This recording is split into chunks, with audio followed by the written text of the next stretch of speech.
Brasil está viviendo en estos momentos quizá uno de los periodos más oscuros de su historia futbolística. Sí, hablamos del mismo Brasil, ese país que inscribió su nombre en la cima del fútbol con 5 Copas del Mundo, el país que viene a la mente cuando se dice fútbol samba. Pero hoy, de aquel mágico ritmo de samba, solo queda un profundo silencio. Cuando el nuevo entrenador Carlo Ancelotti fue nombrado, todo el país esperaba un renacimiento. Sin embargo, las cosas no fueron tan fáciles. Porque esta caída no es solo una cuestión de entrenador, es la historia de cómo Brasil perdió su identidad futbolística con sus propias manos a lo largo de los años. Antes de comenzar el vídeo, no olvides dedicar 5 segundos para darle me gusta, suscribirte al canal y darle tu puntuación de hype para más análisis y contenidos profundos sobre fútbol. Disfruta del vídeo. Entre 1950 y 2002, Brasil participó en 13 Copas del Mundo y ganó 5 de ellas, convirtiéndose en la selección más exitosa de la historia del fútbol sin discusión. Pero lo que los diferenciaba de los demás no eran solo los trofeos que ganaban, era la forma en que jugaban. Los brasileños no jugaban con la disciplina táctica de Europa, sino como les salía del alma. El juego era como la música, rítmico, libre y lleno de alegría. Romario, Ronaldo, Ronaldinho, Kaká, Cafú, Roberto Carlos. Esos nombres eran el sueño de toda una época. Pero esa magia comenzó a apagarse lentamente después del triunfo en la Copa del Mundo de 2002. Porque los clubes europeos empezaron a invadir Brasil.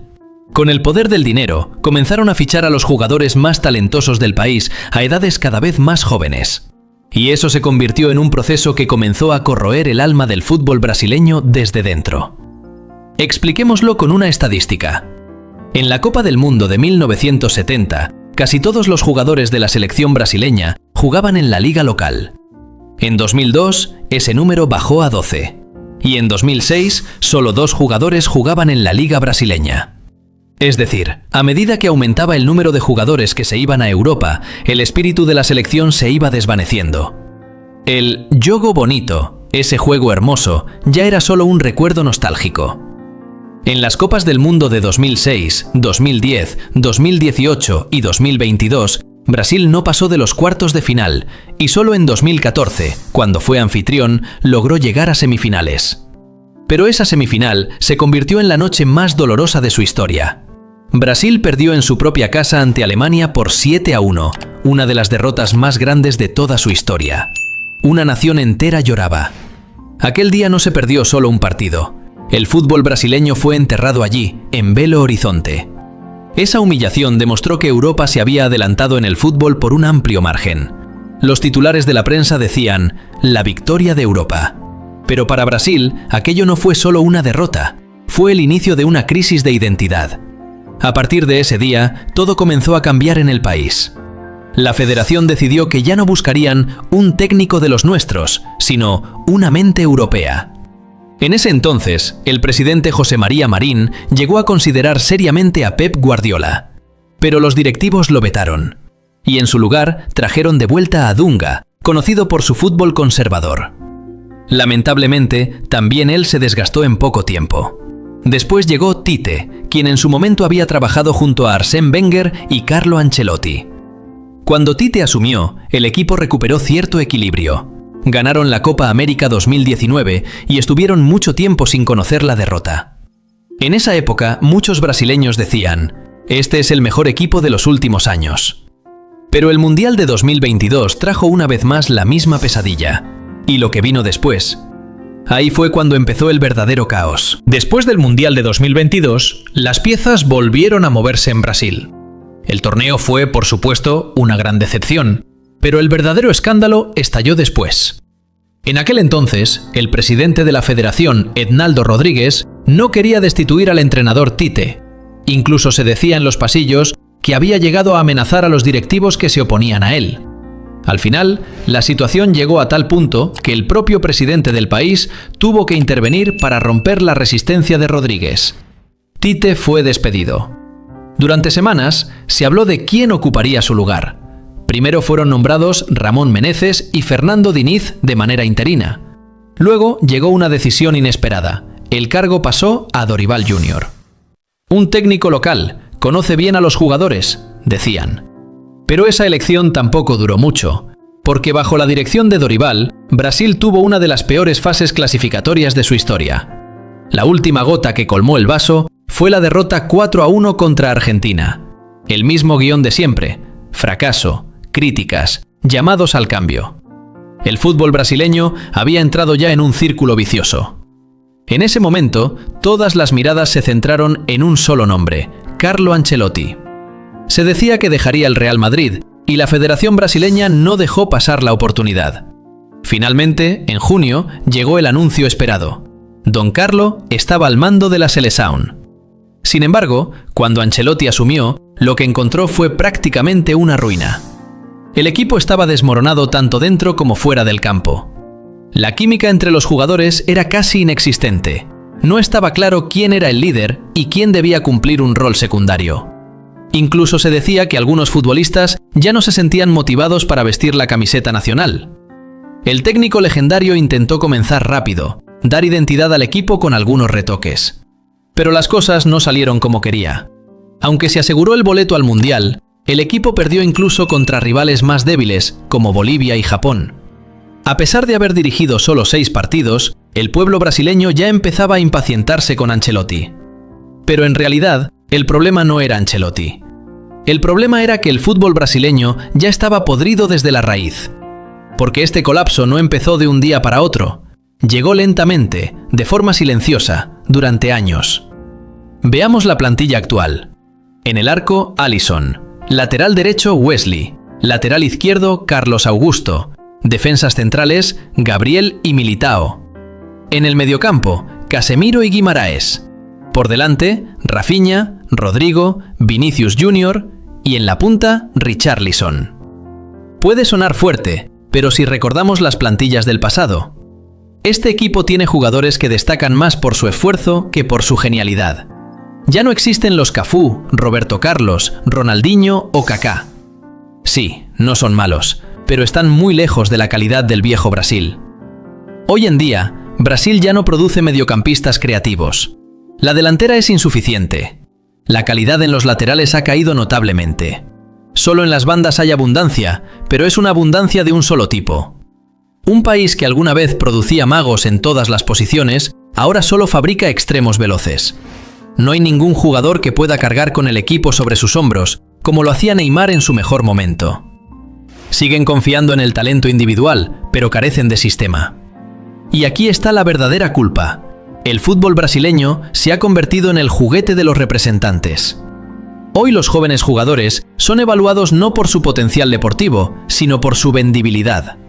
¿Un jugador es rápido? Inmediatamente lo mandan a la banda. Porque los clubes europeos compran más fácilmente ese tipo de perfil. Dentro del país se ha formado una auténtica red de comercio entre clubes, academias y agentes. Los representantes hacen debutar a chicos de 15 o 16 años con la camiseta de la selección solo para mostrarlos en el escaparate. El valor de un jugador que pisa la selección se multiplica por 5 de inmediato. Pero nadie se pregunta si ese jugador merecía realmente la convocatoria o si llegó ahí por contactos. Mientras los clubes europeos forman jugadores pensando en cómo pueden contribuir al equipo, en Brasil los forman pensando en cómo pueden generar dinero. Se dice incluso que hay acuerdos directos entre dirigentes federativos y agentes. Por eso, el fútbol brasileño hoy está hundido en el barro. Y salir de ahí no será fácil, ni con Ancelotti ni con ningún otro entrenador. Culpar la caída del fútbol brasileño solo a los cambios de entrenadores, al rendimiento de los jugadores o a los jóvenes talentos que se van a Europa sería quedarse corto. Porque la parte realmente oscura de esta historia comienza cuando el fútbol mismo se convierte en una extensión de la política. Hoy, en Brasil, el fútbol no es solo un deporte, es una herramienta de poder político. Las personas que están en la cima de la federación suelen estar directamente ligadas a la política. Por ejemplo, el actual presidente de la federación, Samir Saud, es un dirigente activo del Partido del Movimiento Democrático Brasileño. El anterior presidente, Ednaldo Rodríguez, tuvo que dejar su cargo en mayo acusado de abuso de poder, corrupción, falsificación de documentos e incluso acoso. Pero lo más impactante es esto. Los escándalos en los que estuvo involucrado Ednaldo no eran solo personales, sino institucionales.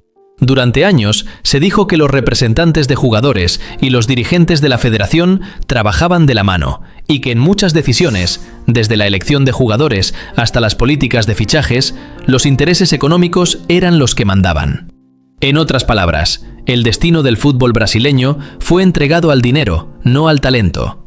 La profundidad de este sistema podrido tal vez quedó mejor reflejada en las palabras de Ronaldo Nazário. El legendario goleador pensó en postularse a la presidencia de la federación el año pasado. Debemos reconstruir el fútbol nacional, modernizar la liga y crear un nuevo sistema para los jóvenes jugadores. Estoy considerando traer a Pep Guardiola para dirigir la selección nacional, dijo.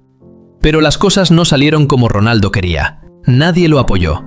Las federaciones estatales le dieron la espalda diciendo: «Estamos satisfechos con la situación actual». Y Ronaldo se rindió con una sola frase: «El fútbol brasileño está corrompido. Nada cambiará mientras este sistema siga igual». Esa frase resume perfectamente el estado actual del fútbol brasileño. Sin un cambio profundo, ningún técnico extranjero, ni Ancelotti, ni Mourinho, ni nadie más, podrá salvar esta estructura. De un lado, los lobbies de representantes que intentan convertirlo todo en dinero. Del otro, los dirigentes que usan el fútbol como herramienta política para conservar sus puestos. El resultado: un Brasil que ha perdido su identidad, y en el fútbol la identidad lo es todo. Lo que hace fuerte a un país en la cancha no es solo el talento, es una cultura de juego, un alma y una creencia. Durante años, Brasil deslumbró al mundo con la filosofía del jogo bonito, el juego bonito. Pero hoy, ese concepto solo existe en los libros de historia. Como dijo Ronaldinho, ya no hay jogo bonito en la selección brasileña. Hoy la camiseta nacional ya no transmite ese espíritu cálido del pasado. Los jugadores están enfocados en su rendimiento individual y en sus carreras de club. El ritmo de samba ha sido reemplazado por un fútbol pragmático y aburrido. Y lo peor es que el pueblo ya no cree en este juego como antes. Otra ironía: los clubes brasileños han dominado la Copa Libertadores en los últimos años. En los últimos 7 años, todos los campeones fueron equipos de Brasil. Pero cuando se trata del escenario internacional, el Mundial o la Copa América, no logran el mismo éxito. Porque el problema no está en la base, sino en la cima. Es decir, en la gestión del fútbol. Miremos el ejemplo de Argentina. Ellos apostaron por un joven entrenador, Lionel Scaloni. Adoptaron la cultura futbolística europea y la mezclaron con su propia identidad. ¿El resultado? Campeones del mundo en 2022. A pesar de estar en una situación financiera peor que la de Brasil, la solidez del sistema lo llevó a la cima. En Brasil, en cambio, el sistema está colapsado. Desde 2002 han probado 6 entrenadores diferentes: Dunga, Tite, Meneses, Diniz, Dorival y ahora Ancelotti. Cada uno llegó con una filosofía distinta, pero ninguno logró continuidad. En un tiempo vimos un equipo defensivo, luego uno ultraofensivo, después otro equilibrado, pero el resultado fue siempre el mismo: inestabilidad. Además, las expectativas del pueblo brasileño son enormes. Cada torneo comienza con la frase «Este es nuestro año», pero siempre termina en decepción. Esa presión se convierte en una carga enorme para los jugadores. Más de 20 años sin ganar una Copa del Mundo han generado un cansancio psicológico que hace todo más difícil. Hoy, Brasil ocupa el 7º lugar en el ranking FIFA. La camiseta amarilla, que alguna vez fue el color del fútbol, ya no tiene el mismo impacto. Imagina un país que antes marcaba el rumbo del fútbol mundial y que ahora busca su propia identidad. Pero todavía hay esperanza, porque Brasil sigue siendo el corazón del fútbol. Si el sistema se reestructura, si se rompe la influencia de los representantes y si el fútbol se limpia de la política, ese viejo y mágico samba podría volver. Pero hasta que llegue ese día, no importa cuántas veces cambie de nombre, el verdadero fútbol brasileño seguirá desaparecido. ¿Y tú qué piensas? ¿Podrá Brasil volver a aquellos días legendarios? ¿O el imperio más grande del fútbol será solo una historia del pasado?